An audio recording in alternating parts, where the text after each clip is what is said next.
to WOW TV. My name is Angel, and I'm here from the Wizards of Wright program. The WOW program is part of the Educational Outreach Office here at Wright-Patterson Air Force Base. Today we're going to review what you already know about electricity, currents, and energy, and then we're going to talk about robots. Are you ready to get started? Let's go!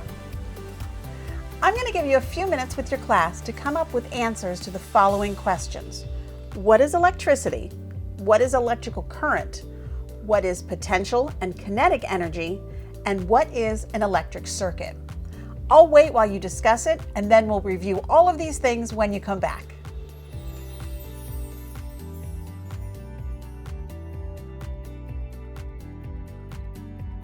Okay, let's see what you came up with.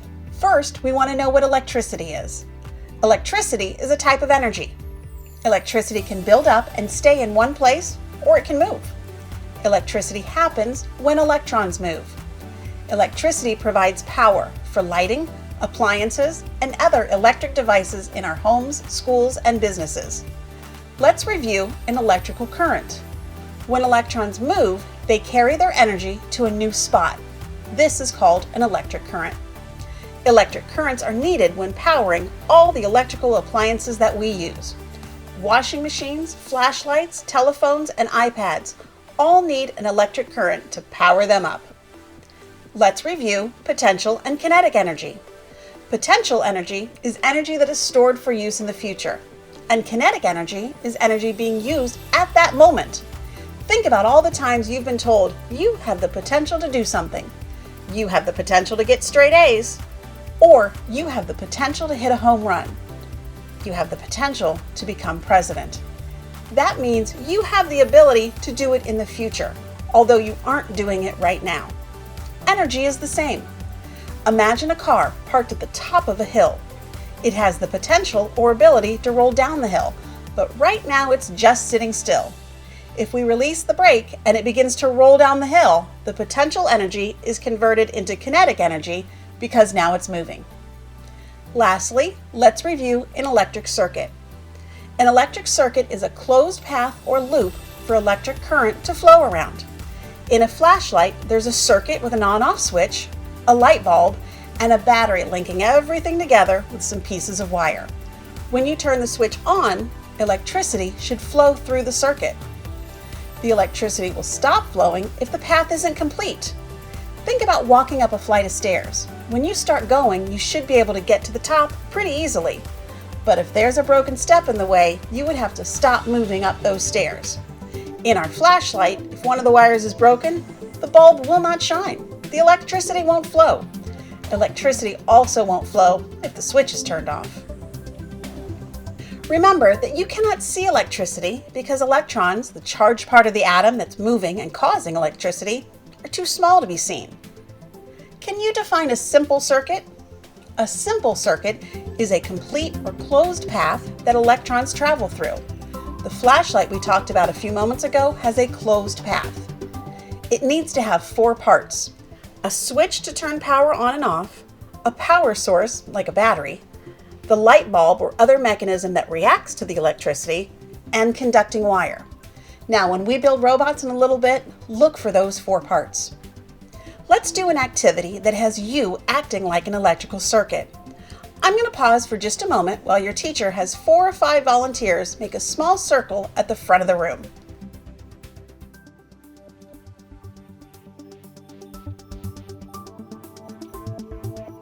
Okay, are we ready? The circle is our circuit. Imagine yourselves as the wire in our circuit. Each of you now needs 1 wooden block. These wooden blocks are the electrons inside a wire. You need to pass your electron to the student on your right. You can only have 1 electron at a time, so we can keep the flow moving. When you receive an electron, you must pass the electron you are already holding. Everyone keeps passing electrons 1 at a time to the right. This is an example of an electrical current. Let's pause for a few minutes and let you try this. Maybe your teacher will try this with a few groups, or try to grow one large group with your whole class.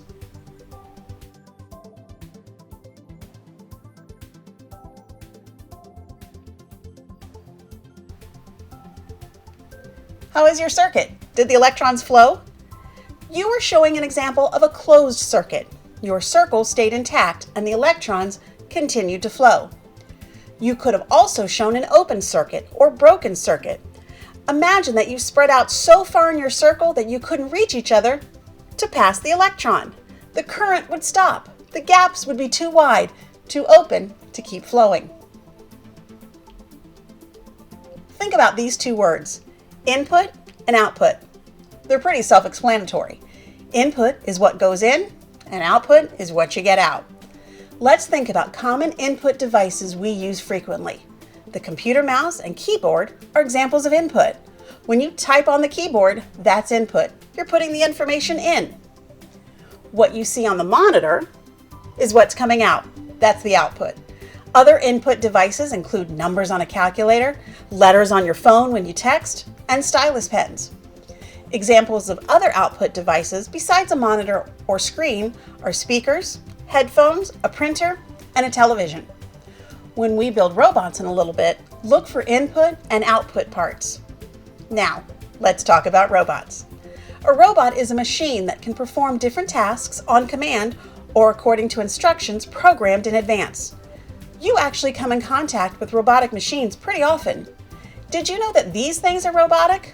Automatic car washes, vending machines, when you walk up to the grocery store door and it automatically opens, remote control cars, and the ATM at the bank. If you could have a robotic machine at home, think about some things you'd like your robot to do for you. Would you have your robot do your homework, make your bed, do the dishes? How would your family feel about that? Have you ever heard of cubelets? Cubelets are small, color-coded cubes that people magnetically stick together to build simple robots. Different cubes do different things. This is a sensor. There are cubelets that sense distance and brightness, and one with a knob for adjustments. This is an action cube. There are cubelets that rotate, drive, give off noise or light, and one with a bar graph. Teachers, we will pause here while you give each group of 3 or 4 students a box of cubelets. Give them a few minutes to look at them, feel them, and notice any similarities or differences. They do not need the battery cube yet.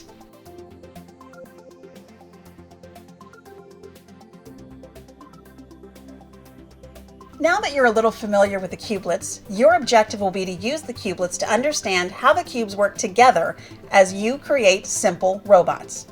As you build, you should be able to recognize what the robot is sensing and what the action is. Let's make a robot with just 3 cubelets. Take out the brightness cube. It's a black cube. It senses. It looks like this. Now take out the flashlight cube. It's a clear one. It acts and it looks like this. Let's put the rest of these back in the box for right now. Teachers, if you could make sure that they have just these 2 specific cubes out, that would be great.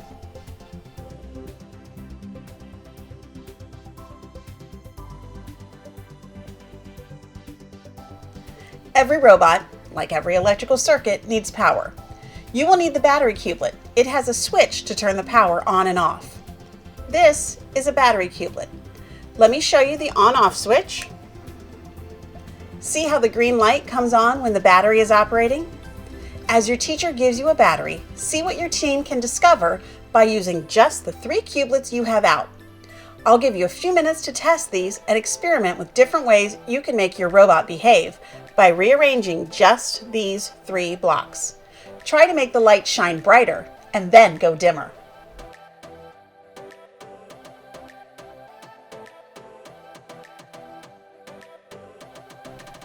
Did you try the cubelets in different orders? Did you get different results? Please put the brightness cube back in the box and take out this cube. I'm not going to tell you what it does yet. Go ahead, try it out. What do you think this robot is sensing?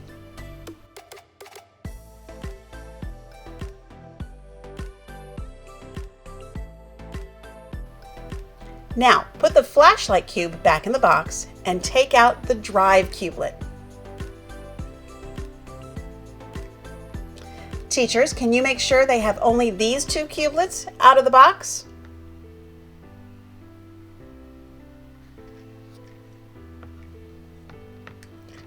I'll give you a few minutes now to test these and experiment with different ways you can make your robot behave by rearranging just these blocks. You should only have the battery, the distance, and the drive cube. Here's what I want you to test. Can you use the distance sense to control the drive action and make it go fast and slow? Does the order of the cubes change how it works?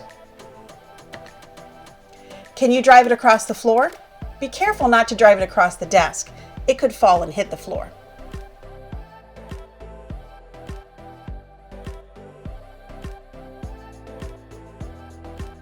Did you get those to work? Now, here's a challenge for you. Using only the 3 cubelets you have out, the distance, the drive, and the battery, and building by only keeping the cubelets in a line, how many different robots can you make? Here's a hint. We know of 7. As you're working on your challenge, think about this. What happens if I change the order of cubelets? What happens if I change the direction or position of a cublet?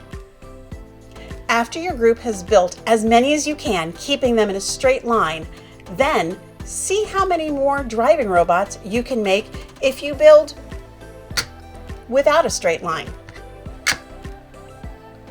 I'll give you time to do this now, and I'll see you back here in a little bit.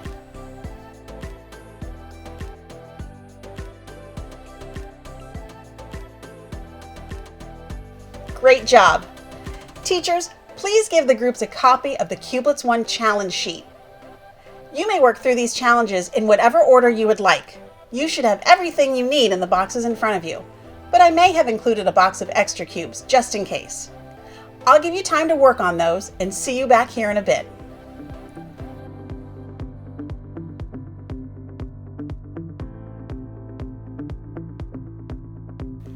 I hope you were able to get through a bunch of those challenges.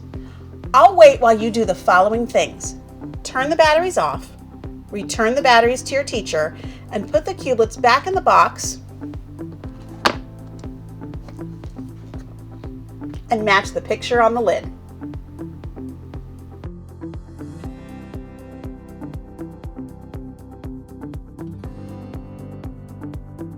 You all did a great job today. Here are a few things I hope you remember. Electricity moves through a circuit. Circuits can be open or closed. Robots sense and act. And when you control what a robot senses, you can control how that robot acts. Thanks for joining me. Teachers, thanks so much for using this WOW lesson, and please check out more at our website at wpafbstem.com.